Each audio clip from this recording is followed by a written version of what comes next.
இங்க பாருங்க, நீங்க அப்படிலாம் சொல்லாதீங்க. எங்க வீட்டு பொண்ணு கழுத்துல உங்க பையன் தாலி கட்டியிருக்காரு.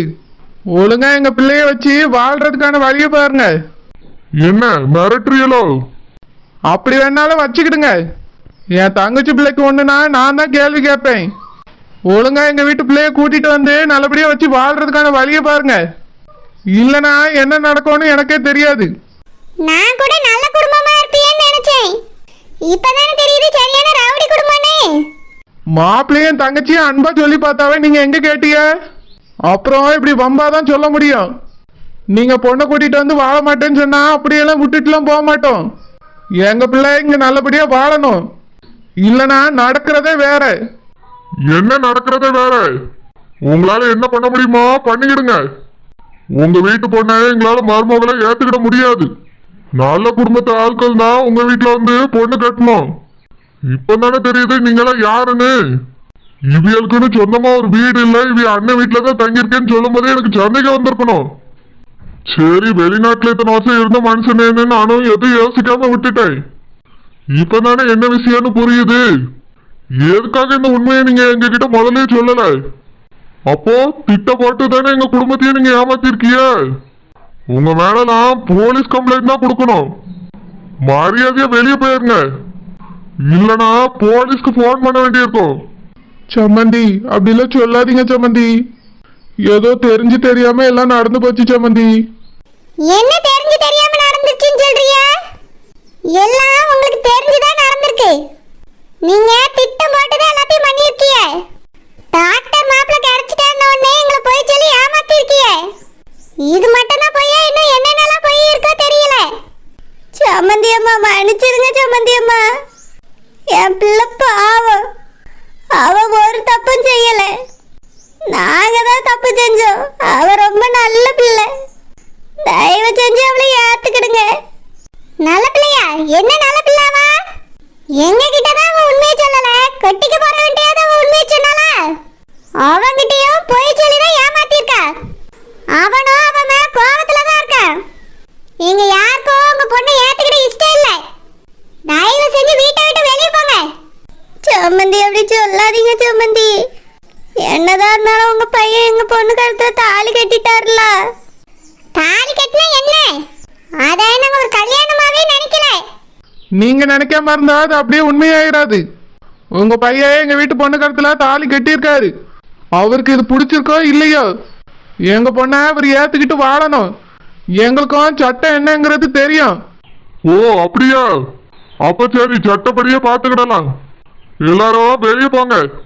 எங்க எல்லாரையும் ஏமாத்தி இந்த கல்யாணத்தை பண்ணிருக்கேன்னு ஒரு கம்ப்ளைண்ட் கொடுத்தா போதும், குடும்பத்தோட தூக்கி உள்ள வச்சிருவாங்க. அது வேண்டான்னு பாவம் பார்த்துதான் உங்களை விட்டுட்டு இருக்கோம். நான் பொறுமையா இருக்கேன்னு என் பொறுமையை சுவாதிக்காதுங்க. ஒழுங்கா எங்க வீட்டு பொண்ணை உங்க பையன் கூட வாழ வைங்க. இல்ல யாராலையும் எங்க நிம்மதியா வாழ முடியாது. மச்சான், நீங்க கொஞ்சம் பொறுமையா இருங்க மச்சான். மாப்பிள்ள, இந்த மாதிரி ஆள்கிட்டலாம் பேசுறதே வேஸ்ட். எவ்வளவு சொன்னாலும் இவையெல்லாம் புரிஞ்சுக்கிட மாட்டாவ. சொல்ற விதத்துல சொன்னாதான் புரியும். என்னது சொல்ற விதம்? என்ன மிரட்டுறீங்களோ? இந்த மாதிரி மிரட்டல்கெல்லாம் நாங்க பயப்பட மாட்டோம். முதல்ல எல்லாரும் எங்க வீட்டை விட்டு வெளியே போங்க.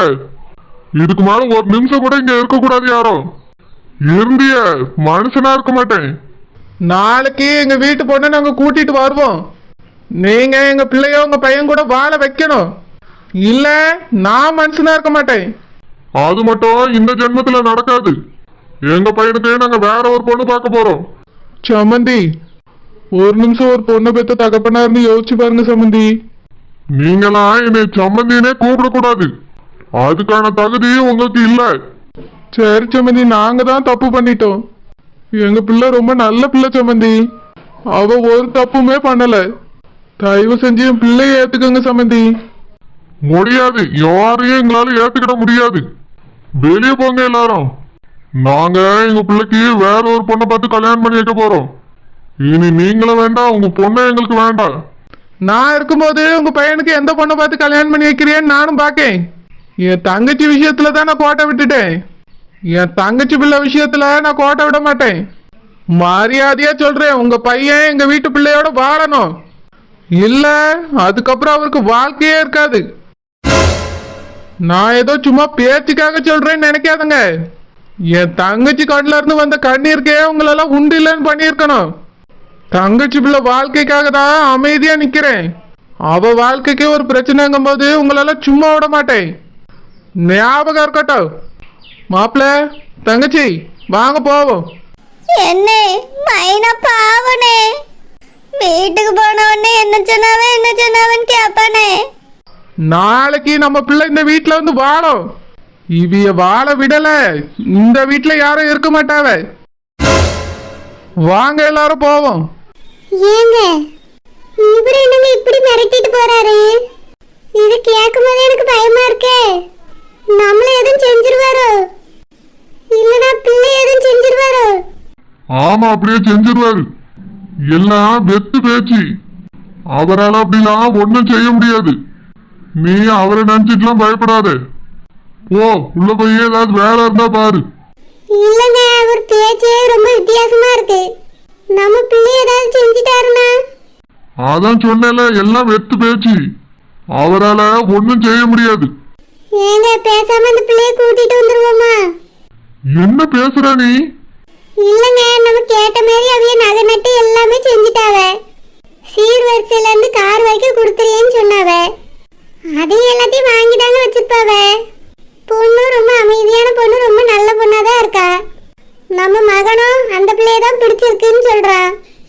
நம்ம வேண்டான்னு சொன்னாலும் அவனும் கேட்க மாட்டேங்க.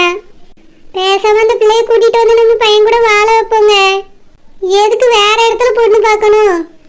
நீ இப்ப என்னதான் சொல்ல வர? அந்த குடும்பம் வேணா நம்மளுக்கு வேண்டாங்க.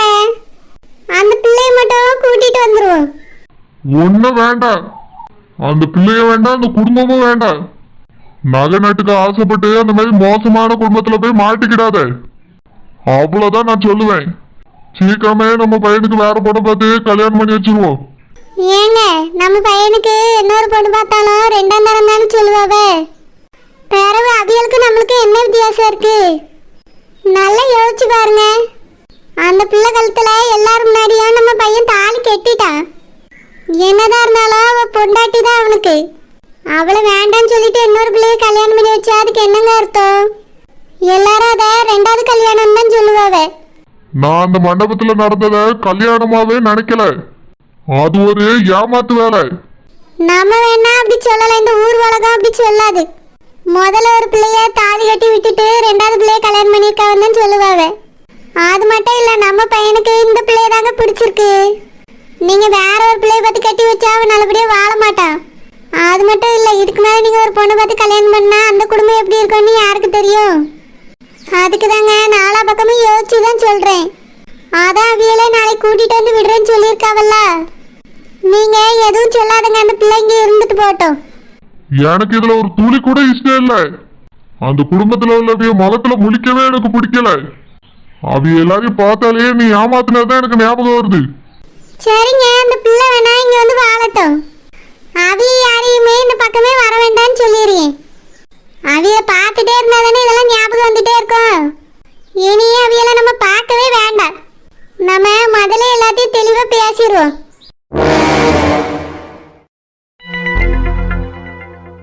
அனுஷ்காமா, என்னப்பா? உன் மாமியார் வீட்டுக்கு எப்பமா போறா? பா, என்ன கேக்குறீங்க? நான் தான் அங்க சண்டை போட்டுட்டு வந்திருக்கேன்ல. சண்டை போட்டுட்டு வந்தா ஒரு நாள் இருக்கலாம், இல்ல ஒரு வாரம் இருக்கலாம். அதுக்கு மேலலாம் இங்க இருக்க கூடாதுமா. என்னதான் கோவம் இருந்தாலும் ஒரு வாரத்துக்கு மேல அது மனசுலயே வச்சுட்டு இருக்க கூடாது. அதை விட்டு தள்ளுமா. மாப்பிள்ள ரொம்ப நல்லவரு. நல்லவன் அவன் நல்லவனே கிடையாதுப்பா. கொஞ்சமாவது என் மேல பாசம் இருந்தா இப்போ ஒரு ஃபோன் பண்ணி கேட்டிருப்பான்ல. ஒரு தடவை கூட அவன் எனக்கு கால் பண்ணவே இல்லை. அதுக்கு காரணம் உங்க அம்மா தாம்மா. அவ சொல்றதெல்லாம் உண்மைன்னு நீ தான் நம்பிட்டு இருக்க. ஆனா அவ சொல்றது எதுவுமே உண்மை இல்லை. மாப்பிள்ளை வீட்டுல போய் அன்னைக்கு கேட்கும் போது எல்லாமே வேற மாதிரி இருக்கு. எல்லாத்துக்கும் உங்க அம்மா தாம்மா காரணம். நீ அவளை நம்பாத. அப்பா சொல்றத தயவு செஞ்சு கேளு அனுஷ்கா. நடந்த பிரச்சனை எல்லாத்தையும் மறந்துட்டு நீ உங்க மாமியார் வீட்டுக்கு போ. இல்லப்பா, நாங்க போக மாட்டேன். அனுஷ்காமா, அன்னைக்கு உங்க அம்மா தான் முதல்ல தப்பா பேசியிருக்காமா எல்லாரையும். அதுக்கப்புறம் தான் அவங்க எல்லாரும் அப்படி பேசியிருக்காரு. உண்மை என்னன்னு புரிஞ்சுக்காம நீ மாப்பிள்ளை மேல கோவப்படாதுமா. அப்பா சொல்றத கேளு. இன்னைக்கு வேணா அப்பா வீட்டுல இருக்கிறது சந்தோஷமா இருக்கலாம், நாளைக்கு ஒரு நேரத்துல உனக்கே கஷ்டமா இருக்குமா. அப்பா சொல்றத தயவு செஞ்சு கேளுமா. நானே வேணாலும் நீ கொண்டு போய் அங்க விட்டுட்டு வாரு. கிளம்பு அனுஷ்கா, போவோம். எப்பா அப்பா சொன்னா கேப்பியா மாட்டியா? போய் ரெடியாவு, நான் கொண்டு போய் விட்டுட்டு வாரு. இதுக்கு மேல நீ இங்க இருக்க கூடாது. நீ இருக்க வேண்டிய இடம் அதுதான். ம். எம்மா என்னாச்சுமா? அவங்க வீட்ல என்னமா சொன்னாங்க? எப்பா என்னாச்சுப்பா? அவர் என்னப்பா சொன்னாரு? எம்மா நீயாவது சொல்லு. அவங்க வீட்ல என்னமா சொன்னாங்க? அவர் இருந்தாரா? அவர் என்னமா சொன்னாரு? மைனா, என்ன மாமா?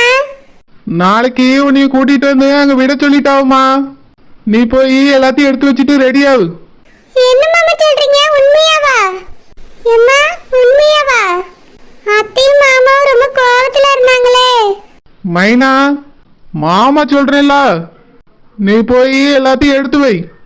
நாளையில இருந்து நீ உன் புருஷன் வீட்டுல தான் இருக்கணும். சரி மாமா.